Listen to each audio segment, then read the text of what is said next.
Mahigit 1 bilyong pisong halaga ng mga flood control projects sa isang ilog sa Ilocos Norte ang na-corner ng 3 kumpanyang konektado sa mga diskaya. Batay po yan sa datos ng sumbongsapangulo.ph.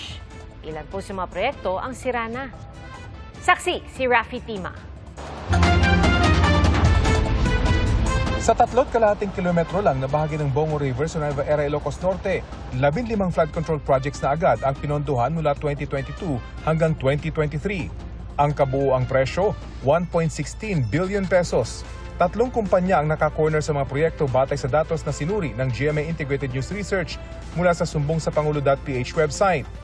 Yan ang Alpha and Omega General Contractor, St. Gerard Construction at St. Timothy Construction Corporation, mga kumpanyang pag-aari o konektado sa mag-asawang Sara at Curly Diskaya.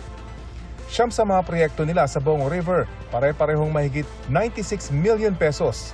Marami dito sira na. Bahagi ito ng milyong-milyong pisong flood control project ng DPWH dito sa Bongo River sa Nueva Ecija na wala pang 3 taon ay nasira na ng mga dumaang baha. Na-audit naman daw ng COA at napatunayang eto nga, nagawa ang proyekto. Pero kung pasok ba ito sa specification, hindi pa masagot ng mga otoridad. Maliit lang ang sirang bahagi ng river wall na ito, pero sa kabilang pampang, washed out ang malaking bahagi ng halos bagong gawa at konkretong river wall. Wala pang 1 taon mula nang matapos ang proyekto, sinira na ito ng bagyong Egay. Malakas kasi yung tubig hanggang dito eh. Nasira lahat yung mga kondyan. Yung mga tuping dyan. Ulat ho ba kayo na nasira agad? Oo. Hindi namin nakalain eh. Ganyan pala yung lakas ng tubig. Hininga namin ng pahayag ang mga opisyal ng munisipyo, pero walaan nilang pwedeng sumagot sa aming mga tanong tungkol sa proyektong ayon sa kanila ay hindi dumaan sa lokal na pamahalaan. Gayunman, sinamahan kami ng isang local department head sa kondisyong hindi namin ipapakita ang kanyang muka. Bagaman walaan niyang nagreklamong mga residente, kung sila niyang tatanungin, may ibang lugar sana rito na mas nangangailangan ito. Nilapitan namin ang bahagi ng river wall na sinira ng rumagasang tubig. Parang ito yung dugtungan ng lumang river wall tsaka yung bago. Pero yung ilalim nito talaga puro bato na. Puro yan. Kapansin-pansin sa bahaging ito ng nasirang dike, may isang teraso lang na bakal yung makikita.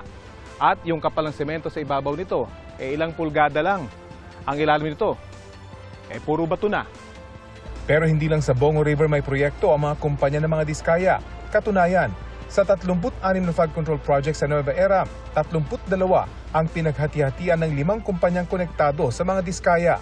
16 sa proyektong ito noong 2022 hanggang 2023, pare-parehong nasa mahigit 48 million pesos ang halaga. 2 naman ang eksaktong 79,130,000 ang presyo. Sa kabuuan, 1.96 billion pesos ang proyektong nakuha ng mga diskaya sa Nueva Ecija para sa taong 2022 at 2023. Sinubukan namin kunin ang panig ng kampo ng mga diskaya, pero wala pa silang tugon sa ngayon.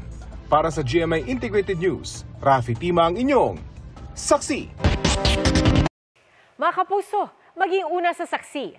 Mag-subscribe sa GMA Integrated News sa YouTube para sa iba't ibang balita.